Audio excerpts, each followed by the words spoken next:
আজকের ভিডিওতে আমরা নিয়ে আসলাম Realme Neo 7, যা গেমারদের জন্য একদম পারফেক্ট চয়েস।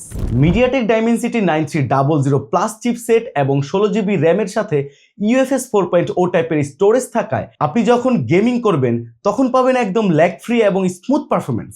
তাই হাই গ্রাফিক্স গেম খেলতে কোনো প্যারা হবে না। তাছাড়া Realme UI 6.0টা দৈনন্দিন কাজে আপনাকে দিবে বাটারি স্মুথ এক্সপিরিয়েন্স। সেই সাথে 6.78 ইঞ্চের LTPO AMOLED display, 120Hz refresh rate এবং HDR10 প্লাসের সাপোর্ট রয়েছে। তাই গেমিংয়ে ভিজুয়াল এক্সপিরিয়েন্স তো বেটার পাবেনই, সেই সাথে কন্টেন্ট ওয়াচিংও হবে আরও আকর্ষণীয়, স্পষ্ট এবং স্মুথ। তবে গেমিংয়ের বাইরে এর 50 মেগাপিক্সেল ক্যামেরা দিয়েও আপনি অসাধারণ ছবি তুলতে পারবেন, দিন বা রাতে সবসময় ক্লিয়ার। এখানে রয়েছে 7000 mAh এর শক্তিশালী ব্যাটারি আর 80 ওয়াটের সুপারফাস্ট চার্জার, যা আপনাকে দীর্ঘ সময় ধরে ফোন ব্যবহার করতে ও দ্রুত ফোনটি চার্জ করতে সাহায্য করবে। মোট কথা, Realme Neo 7 শুধু গেমিংয়ে নয়, আপনার দৈনন্দিন সব কাজেই কিন্তু পারফেক্ট। তাই এটি হতে পারে আপনার পরবর্তী সঙ্গী। তাই ফোনটি এখনই অর্ডার করতে চলে আসতে হবে আমাদের SMS গ্যাজেটের যে কোনো আউটলেটে, অথবা এক্সাক্ট প্রাইস জানতে ভিজিট করুন আমাদের ফেসবুক পেজে।